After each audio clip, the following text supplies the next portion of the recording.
Assalamu alaikum everyone. I welcome you all back to Grammar Gains again. This is me, Tasnuva Tabassum Hafsa. তো আমাদের আজকের ভিডিওর বিষয়বস্তু হচ্ছে যে আমরা স্পোকেন ইংলিশ নিয়ে কথা বলবো।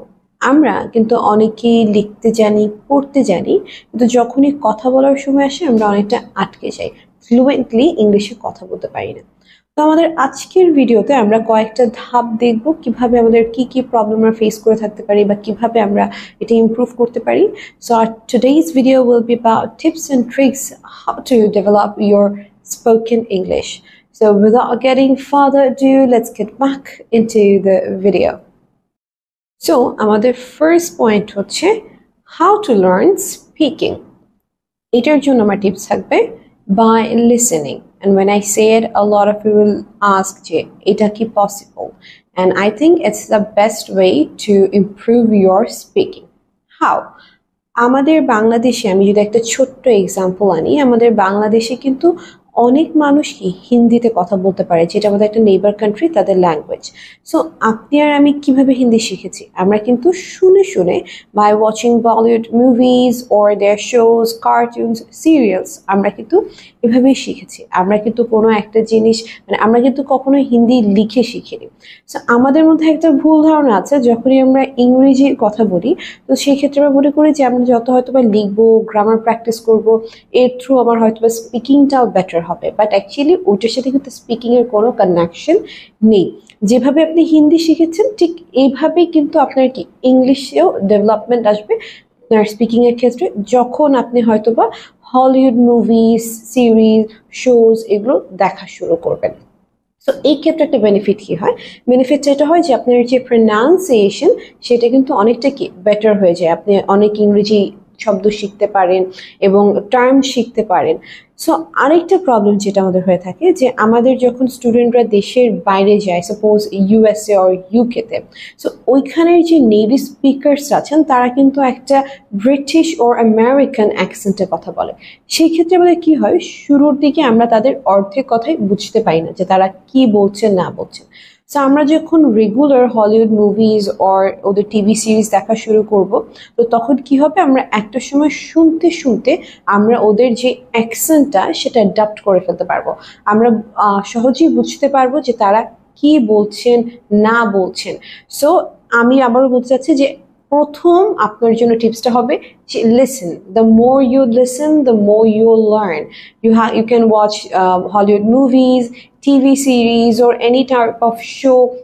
যত দিক থাকবেন রেগুলার বেসিসে আপনার স্পিকিংও তত বেটার হবে। তারা যা বলবেন তা আপনি শুনে প্র্যাকটিস করবেন, তাতেই কিন্তু কি আপনার স্পিকিংটা অনেক বেটার হতে থাকবে।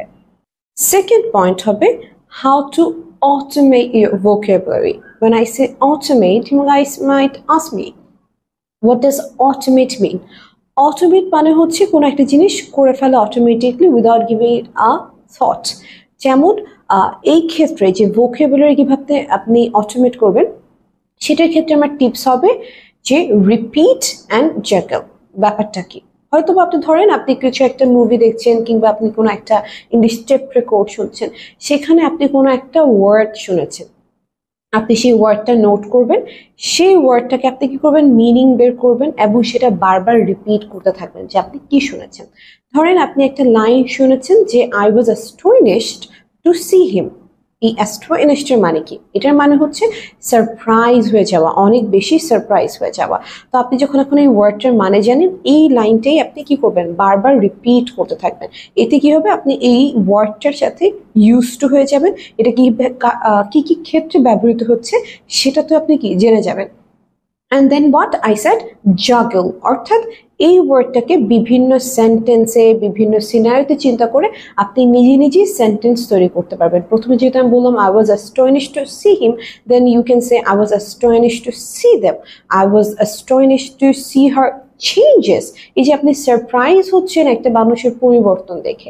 তো ফার্স্টে এরকম আপনি যখন দেখতে থাকবেন, একটা ওয়ার্ড নেবেন, প্রত্যেকটা মুভি বা এরকম অনেক আনকমন ওয়ার্ড আসে আমাদের জন্য, তো সেই ওয়ার্ডগুলো দেখবেন, ওয়ার্ডগুলোর মিনিং বের করবেন এবং ওই ওয়ার্ডটাকে নিজের সাথে ইউজ টু করার জন্য ওই ওয়ার্ডটা মনে রাখার জন্য কি করবেন, নিজে থেকে অনেকগুলো সেন্টেন্সে কি জাগল করে করে করে আপনি ইউজ টু হবেন ওয়ার্ডটাতে। এইবারে আমাদের 3 নম্বর পয়েন্ট হচ্ছে how to improve your fluency. যখনই ফ্লুয়েন্সির কথা আসে আমি সবসময় বলবো একটাই টিপস, সেটা হচ্ছে you have to practise a lot, you have to talk. আপনি যদি কথাই না বলেন, আপনি যদি সবসময় আটকে যাচ্ছেন এই ভয় থেকে আর কথাই না বলেন, তাহলে কিন্তু কখনোই আপনার ফ্লুয়েন্সি আসবে না। সেক্ষেত্রে কি হতে পারে, আপনি ফ্লুয়েন্সি কাদের সাথে আনবেন, কিভাবে কথা বলে আনবেন? আপনি প্রতিদিনই আপনাকে কনভারসেশনে কোথাও না কোথাও ইংরেজিতে একটা লাইন শেষ করার জন্য চেষ্টা করতে হবে। আপনি হয়তো আপনার ফ্রেন্ডের সাথে কথা বলছেন, আপনার ফ্রেন্ড আপনাকে জিজ্ঞেস করলো কি অবস্থা বা কেমন আছো, you can reply instead of saying in Bangla, আপনি কিন্তু ঠিক ইংরেজিতে বলতে পারেন যে I am doing fine, what about you. এই যে একটা ছোট লাইন থেকে শুরু করবেন, এরকম করে করেই বড় কিছু লাইন আপনাকে আস্তে ধীরে ওই ব্যাপারটাতে ইউজড হতে হবে যে আপনি একটা লাইন যখন ইংরেজিতে শুরু করছেন, ওই একটা লাইনকে আপনি পুরোটা ইংরেজিতে শেষ করবেন। হতে পারে আপনি শুরুর দিকে একটু আটকে যেতে থাকবেন, but that's all right, you can do that, but keep practicing every time, like every time you meet new people. And এটার কিন্তু একটা বড় উপায় হতে পারে বা টেকনিক আমি বলতে পারি, সেটা হচ্ছে যে আপনি একটি ব্যক্তিগত পর্যায়ে শুরু করতে পারেন। আপনি যদি একান্তই কারোর সাথে যে কথা বলতে কমফোর্টেবল হন ফ্লুয়েন্সি প্র্যাকটিসের ক্ষেত্রে, তাহলে কি করবেন, আপনি নিজে থেকে করবেন। নিজে থেকে কিভাবে? ধরেন আপনি একদিন ঘুম থেকে উঠলেন এবং সারা দিন শেষে when you return home you stand in front of the mirror and you start describing your day to yourself in the mirror in English. আপনি পুরো দিনে কি কি করেছেন আয়নার সামনে দাঁড়িয়ে পুরো জিনিসটাকে কি করবেন, একটা রিক্যাপ করবেন। সো ওই রিক্যাপ করা টাইমটাতে চেষ্টা করবেন যে পুরো কথাটাই যেন আপনি ইংরেজিতে বলতে পারেন। এখন এই ক্ষেত্রে কি করতে পারি, আমরা একটু আগে বলছিলাম যে ভোকাবুলারি। সো আপনি যে এই যে প্রতিদিন নতুন নতুন কিছু ওয়ার্ড শিখছেন, চেষ্টা করবেন আপনি যখন ইংরেজিতে ফ্লুয়েন্সি প্র্যাকটিস করছেন নিজের সাথে বা নিজে কথা বলছেন, তখন ওই ভোকাবুলারিটা কোথাও না কোথাও ইনপুট দিতে। আপনার সারাদিন এই যে কথাগুলো বলছেন, সারাদিন কি করেছেন, কোনো না কোনো একটা সেন্টেন্সে কি আপনি ওই জিনিসগুলোকে একটু ইনপুট দেওয়ার ট্রাই করবেন। This is how you can start. তারপর তো ফ্লুয়েন্সি প্র্যাকটিস আমরা জানি, আপনি বাইরে যাবেন, মানুষের সাথে দেখা হবে, আপনি তাদের সাথে কথা বলার চেষ্টা করবেন। এইভাবেই ধীরে ধীরে কি ফ্লুয়েন্সি আমাদের প্র্যাকটিস হবে। ফ্লুয়েন্সি কেন দরকার? আপনি যদি একটা মানুষ হন যে পাবলিক স্পিকিং অর রিসাইটেশন এই ব্যাপারগুলো নিয়ে আপনি অনেক ফ্যাসিনেটেড থাকেন, তাহলে সেই ক্ষেত্রে হতে পারে যে এইটাতে আপনার কিন্তু কি একটা যোগ, আপনাকে এটা প্লাস পয়েন্ট অ্যাড করবে। এবং এই যে একটা অ্যাকসেন্টের চেঞ্জ আসবে আস্তে ধীরে। আপনি যেহেতু এর আগে আমরা কি শুনে এসেছি যে আমরা আমাদের অ্যাকসেন্ট আমরা যত বেশি শুনবো আমরা তত শিখতে পারবো, আমাদের এতে প্রোনাউন্সিয়েশন বেটার হবে, আমাদের অ্যাকসেন্ট ভালো হবে, আমরা ভোকাবুলারি কিভাবে এনরিচ করবো সেটাও জানলাম। তো সবগুলোর ইনপুট যখন আপনি আপনার ফ্লুয়েন্সিতে দিবেন, আপনি কিন্তু একটা কি ভালো অ্যাটেনশন মানুষ থেকে গ্র্যাব করতে পারবেন throughout your speaking. So that will be my suggestion for this. এবার আমরা কথা বলবো how to gain confidence.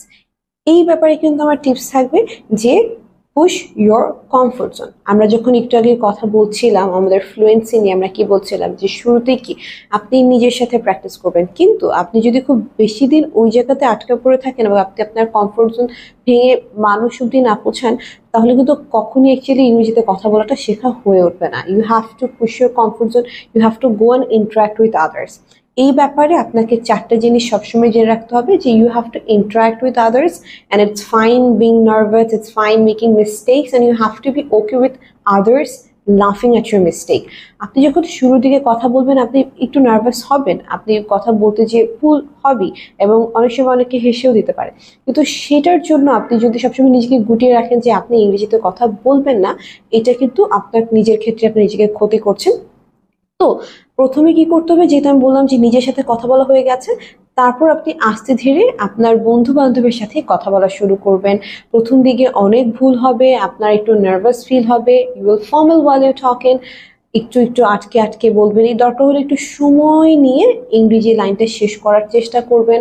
Grammatical mistake হবে আমাদের ক্ষেত্রে, আমরা যেটা হয়ে থাকে আমরা যখন কথা বলার চেষ্টা করি ফ্লুয়েন্সি আনার ট্রাই করি আর কনফিডেন্সের সাথে, আমরা না অনেক বেশি ফোকাস দিই হচ্ছে আমাদের গ্রামার ঠিক হচ্ছে কিনা, আমার উচ্চারণ ঠিক হচ্ছে কিনা। তো আমরা যখন এই জিনিসগুলোতে অনেক বেশি ফোকাস করতে যাই তখন বেসিক্যালি আমরা ওই ফ্লোতেই থাকি না যে আমরা কি বলছি, তখনই কিন্তু আমরা আরো বেশি ভুল করি।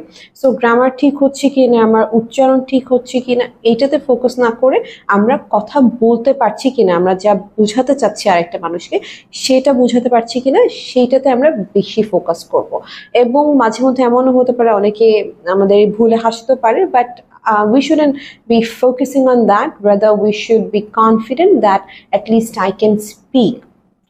So that's all for today. আমি আজকে প্রায় 4টা ধাপ নিয়ে আলোচনা করেছি এবং 4টা ধাপের কি কি টিপস এন্ড ট্রিক্স সেটা দিয়েছি এবং এগুলোর ক্ষেত্রে আপনার কি কি বেনিফিট লাভ করতে পারেন সেই ক্ষেত্রে কিন্তু আমি বলেছি।